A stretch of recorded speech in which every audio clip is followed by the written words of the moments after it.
Eads on the beat.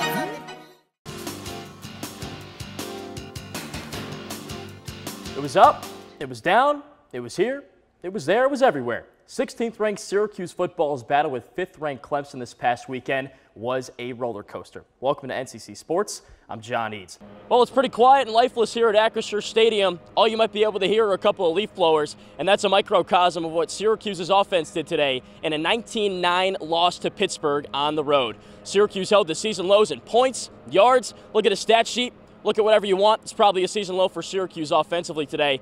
No game for Syracuse football this week, but hey, sometimes we all need a breath of fresh air. Welcome to Sports. I'm John Eads. SU is rolling. A 5-0 start, weekly shout-outs from Robert Griffin III on social media, and ranked status for the first time in 3 years. Big reason why Syracuse is off to a perfect 5-0 start for the first time since 1987. In that year, you could take one of these to the gas station and get a gallon of gas. But throw the records out the window because SU is only halfway through its schedule this season. Now, Swider thanks Jimmy B on the next possession. The Cornell transfer dared to pull, bang! So it's sour milk and bitter cookies this year for Syracuse on Christmas. The Orange's 5-game win streak snapped by Pittsburgh. Now, the Dome going to look a little bit like this for the next 10 days or so. You always got to watch out for those cats, Calvin.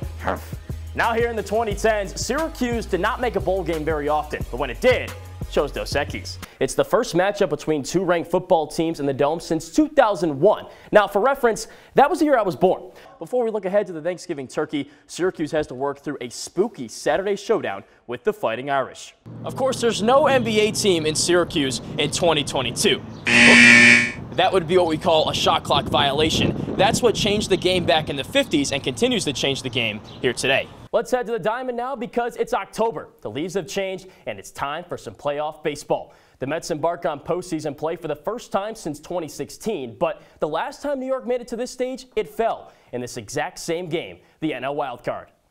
On the note of 2016, that's the last year that Coach Boeheim and company advanced to the Final Four. But forget the national semifinals. The Cuse is just trying to stay in the loop for some dancing shoes at all. Now, a win against Boston College would certainly help SU's prospects in that quest. Second meeting in the span of 11 days between SU and BC. The Cuse took the first battle 73-64 in Chestnut Hill. Cole Swider tied his SU career high with 21 points in that first date, productive again on Saturday with 18. Joe Girard got involved early as well. The triple put the Cuse in control 9-4 3 minutes in. The three ball, not the story of the first half though. It was points off of turnovers. SU tallied 17 points on a dozen BC giveaways. The Eagles sticking around, though. DeMar Langford connects on a 16-footer, 21-13 Cuse midway through the first half. But then Jimmy Boeheim says, all right, guys, I've got this. One of 3 buckets in the matter of 1 minute. And then Cole Swider caps off SU's solid close in the first frame. 36-21 Orange on top through the first 20. The Eagles trailing by 15, and mainly because they shot 7% from beyond the arc in the first, Brevin Galloway drains his lone triple of the night.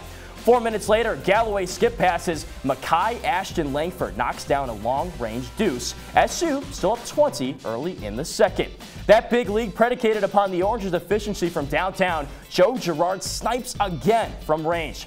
3 minutes later, Cole Swider sets up the give and go, finds some open real estate on the wing, and splash. 61-41, SU up with 6 minutes to go. Now Swider thanks Jimmy B on the next possession. The Cornell transfer dared to pull, bang! The 3-point shooting the difference in this contest. Syracuse converts at a 44% clip to flock the Eagles. Patty Casey says goodnight and safe travels. 76-56, the final score. That's now 3 straight losses for Syracuse after starting the season 6-0. And for Dino Babers, he is 5-18 as SU's head coach in the month of November. The Orange look to get back in the win column next Saturday against Florida State, senior day in the JMA Wireless Dome, and SU looks to retain its perfect ACC home record. A joyride indeed, Calvin. Now, I wasn't alive for any of these games, but if you were a Syracuse fan in this time period, you were simply vibing. SU appeared in a dozen bowl games from 1985 to the turn of the century. Now, things started with a loss in the Cherry Bowl back in '85. Great game, by the way. But from there, the dynamite was lit for Syracuse. The ride wasn't sugar sweet to start, but then SU went on a roll. SU wins 7 straight bowl games, including 3 in back-to-back years between 89 and 90. Coach Dick McPherson responsible for that trio of postseason dubs. Then Paul Pasqualoni carried the mantle between 92 and 96. W's over the Ohio State in the 92 Hall of Fame Bowl and Colorado just 3 years removed from a national title in 93. SU closed out the 20th century with a 2013 win in the Music City Bowl. So in summation, an 8-3-1 record between 1985 and 1999. Not too shabby, eh, Calvin? Wagner passed the ball today 6 times for a whopping 19 yards. One of those passes picked off by Deuce Chestnut, and he ran it in. So I think that his confidence is certainly growing, and as a whole, this secondary's confidence grows off of that, because Garrett Williams has been at the forefront of the effort this season for the Syracuse secondary, for the Syracuse defense. Deuce Chestnut, on the other hand, hasn't been tested that much. We haven't really heard much from him, whether that be because quarterbacks aren't throwing to him or he just hasn't really had to step up and make that many plays. But he made that play today, and I think that's big for his confidence moving forward, because he had 4 picks last year, freshman All-American type season, and for him to do that maybe boost his confidence going forward. And SU's going to need that confidence and need Chestnut's best play, because the defensive line, the linebackers, they've been hit really hard with injuries, and SU's also lost guys like Justin Barron and Rob Hanna due to targeting. So Deuce Chestnut gaining confidence is big for this entire secondary. I think this defense is flying around playing its best football right now, so it stems just beyond the guys in the defensive backfield. Well, Syracuse certainly made it interesting late. The Orange trim what was at one point a 20-point deficit to just 2, but ultimately fall in their ACC home opener 84-82 to Pittsburgh. The Panthers hit 13 3-point shots from beyond this arc, the second team this year to come inside the JMA Wireless Dome and connect on 10 or more threes. Colgate, the other team to do that this year, and funny enough, a player that led Pittsburgh tonight, Nelly Cummings, he had 22 points in this contest, hit 6 threes today. He did the same thing last year when Colgate came inside the Dome and upset Syracuse. He recaps his deja vu type moment 1 year later. It felt really good to win this game. You know, the threes are the threes, but to win this game was what we came here to do, and I'm very happy that we did that. Really good player, obviously smart player, and he obviously can make a lot of shots. We knew that coming in, and you know, we didn't execute really the defensive game plan right away that we probably wanted to. We talked about it in practice, coach preached it to us, and it's on us to kind of go execute. Another place Syracuse really struggled tonight was right here inside the paint. Pittsburgh out-rebounds SU 44-35 in this contest tonight, and Coach Boeheim chalks it up to simply a lack of effort from his forwards. It's hard when your 2 starting forwards just don't have the effort. I don't know what their game is or what they think it is, but there's not effort. And if you don't have effort, you can't play this game. Simple. Not much fun to be had for Syracuse fans tonight, really until the closing minutes when SU made it interesting. But what was fun was who was sitting right here watching the game. Stephon Diggs, Gabriel Davis, and Josh Allen all coming in to watch SU play, sitting in these chairs right here. They saw Judah Mintz lead Syracuse as a freshman with 22 points. They also saw 3 other freshmen come in off the bench to our right and score 21 points. That was Justin Taylor, Quadir Copeland, and Malik Brown combining for that tally. And Taylor says the trio brings a unique energy off the bench for Syracuse. Yeah, I think it's just doing whatever coach needs us to do. Where a lot of it's rebounding, just because we need that rebounding presence without Jesse, especially if he gets in foul trouble. Make an impact on both ends of the floor, bring in energy. Yeah, they did a great job, especially obviously Quadir. That's what he's been doing in practice all year. He provides that energy, provides another voice, and he provides effort. That's all coach really cares about. Is if you're giving effort, you're competing, you're playing hard 10%. Coach really enjoys playing guys who do that, and that's what Quadir does. So he did a great job. I mean, all the freshmen did a great job all year. So it's sour milk and bitter cookies this year for Syracuse on Christmas. The Orange's 5-game win streak snapped by Pittsburgh. Now, the Dome going to look a little bit like this for the next 10 days or so. SU next in action on New Year's Eve against Boston College. The Orange seeking their first ACC home win. Tip-off is at 2 o'clock. Reporting from the JMA Wireless Dome, I'm John Eads, Citrus TV.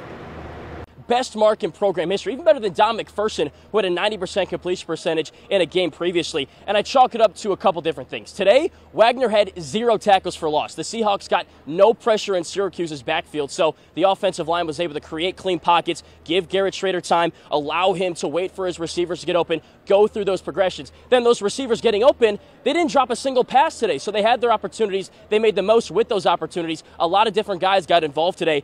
Perfection. That's the only word that should come to mind when you think about Syracuse field hockey when it plays at J.S. Coyne Stadium. Welcome to NCC Sports. I'm John Eads. SU completed its regular season home slate with a flawless 9-0 record in the friendly confines of South Campus. Now, being perfect is extremely difficult to do, but it helps when you have veteran leadership littered all over your roster. That's what the Orange enjoyed in 2022, and Sunday offered an opportunity to honor the group of 10 seniors on Syracuse's squad. Syracuse field hockey was in action at home for the final time this season on Sunday. The Orange edged out Northeast foe Rutgers 4-3, and it was also senior day at J.S. Coyne Stadium. SU honored a group of 10 of its veteran players who have meant so much to the program. Yeah, we've been an amazing group, and we've been doing it all together. And I'm of course here only for a year, but I think all the seniors mean a lot for everyone. So I'm very proud of them, and it's a good way to end with them on this field. Syracuse is bidding a special goodbye to one of the best players to ever don the orange uniform. Three-time All-American Charlotte DeVries has nothing but good memories to take away from her time on the Hill. I've had a wonderful time here, 4 years playing on this field, and just this field, this place means so much to me. So it was definitely like crazy that this is the last time that I'll be playing on this home field, but good emotions, grateful. So the last opportunity for DeVries and other SU players to take down an opponent on South Campus. Sunday was also the last chance for parents to watch their loved ones in action on the turf. But they recognize that this experience goes much further than just the game. Friendships that these girls make are everlasting, and she's made the best friends of her life here at Syracuse, and we really have treasured this experience. Absolutely. This year's senior class features 4th, 5th, even 6th-year players. This has allowed for friendships that typically wouldn't come about at college. With a group that's so diverse, even SU head coach Ange Bradley struggled to describe the unit with a single word. I don't know, quite honestly. I have to think about that because it's a group of 10.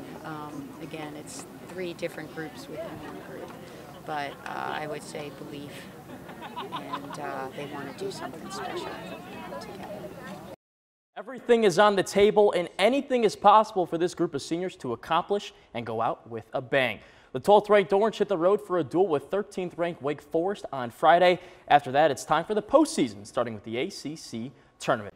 Yeah, Calvin, I'd never seen anything like that in my entire life. 15-minute quarters to 10-minute quarters. The word on the street and what Coach Babers told us after the game is that he and Wagner's head coach Tom Masella came to a mutual agreement at halftime to shorten the quarters, change them from 15 to 10. And I guess Coach Masella is a big Syracuse fan because this team has been ravaged with injuries already. So the Orange really would benefit from anything to shorten the quarters. They had that scary moment with Sean Tucker in the third quarter where he went down. He was able to walk off under his own power, but it was a win-win for both teams. SU was up 49-0 at the half, so to shorten the halves, get Wagner out of here, and for Syracuse to get out of here clean, injury-free, it was good. But it was also insane to see because I'd never seen anything like that before, and I've been to so many college football games in my lifetime. Now let's go back down to South Carolina because SU football isn't the only team putting in work against Clemson. The Q's volleyball team also involved with a battle against the Tigers. This is the second straight week that the Orange are on the road, and SU is 3-3 away from the 3-1-5 this season. Coming into today's game, Sean Tucker's longest carry of the season was for 13 yards. Syracuse was waiting, pleading for that home run hitting play, and today they finally got it as Sean Tucker crossed the 40-yard line, made a jump cut, and 60 yards later found the end zone for his longest carry of the season, part of a 200-yard game, the second of his career. So what was different today with the Syracuse Red game? SU head coach Dino Babers says the offensive line was sick of hearing the criticism. I just think the guys they're just, there's a lot of want to. You know, they're just getting tired of hearing people talk about it, maybe me, and they just wanted me not to talk to them about it for the next week.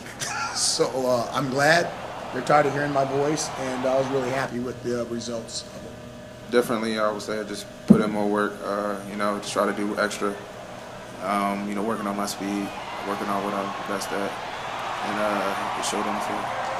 Well, Tucker in the ground game certainly got their swagger back today. 23 carries for 232 yards and 3 touchdowns for the running back. Big reason why Syracuse is off to a perfect 5-0 start for the first time since 1987. and that year you could take one of these to the gas station and get a gallon of gas. But throw the records out the window because SU is only halfway through its schedule this season. A bye week next for Syracuse as they prepare for NC State in 2 weeks. The Orange need just one win and have 7 tries to get that win to claim bowl eligibility for the first time since 2018. Reporting from the Dome, I'm John Eads, Citrus TV. The 315 is buzzing with excitement and anticipation ahead of the biggest college football game to happen in Syracuse since 2001. Welcome to NCC Sports. I'm John Eads. The Dome has hosted several ranked versus ranked sporting events over the years, but since 2001, all of those top 25 battles have gone down on the hardwood, not the gridiron. That changes later this week when 22nd ranked SU hosts 14th ranked NC State in the Loud House. The Orange should be well rested after a week off, and that break could come in handy for what Syracuse head coach Dino Babers expect to be a gritty battle on Saturday. This is 15 rounds heavyweight. It's going to be some slugs going out there. There's going to be some shots, and you're going to get hit really, really hard, and how you handle that's going to affect the game. And it's going to be everybody that's out there on the football field. It will be a physical contest. A physical contest indeed. Syracuse and NC State own the top 2 defenses in the ACC in terms of both scoring and totals. SU tries to remain one of the unbeaten 15 teams in the nation. Kickoff is slated for 3:30 on Saturday. Staying in college football, a scary scene in Bloomington over the weekend. Former CNY high school football star Mike Hart collapsed on the sideline while coaching on Saturday. The Michigan running backs coach reportedly suffered a seizure during the first quarter of the Maize and Blues game against Indiana. Hart was carted off the field on a stretcher and immediately transported to a local hospital. The 36-year-old released a statement earlier today with an update on his status. In the statement, Hart thanked doctors, trainers, paramedics, and medical staff at the University of Indiana, as well as Michigan's team doctors and coaching staff. Hart says that health-wise, he is back in Ann Arbor and is trending in a positive direction and eyeing a return soon. So while Coach Hart is eyeing a return in Ann Arbor, another head man is on his way out. The Panthers fired Matt Rule earlier this afternoon after 2 seasons and change. Carolina is off to a disappointing 1-4 start to its 2022 campaign. Rule concludes his tenure in Charlotte with an 11-27 record and is the first Panthers head coach to serve fewer than 3 seasons on the sideline in franchise history. Back on the hill, 7th-ranked Syracuse men's soccer concludes a 3-game homestand with a Monday matchup against Loyola, Maryland. The Orange sit at 9-2-1 heading into this evening's contest. That's the best 12-game start for SU since 2014. The Cuse upset 4th-ranked Wake Forest 2-0 the last time it was on the pitch, and now Syracuse tries to get the upper hand in a series that has seen both sides win 3 games apiece. The 7th meeting between the Orange and Greyhounds is slated for 6 o'clock later tonight. That'll do it for NCC Sports. I'm John Eads. Guys, if you don't have any plans after this, that soccer game might be fun to catch over on South Campus.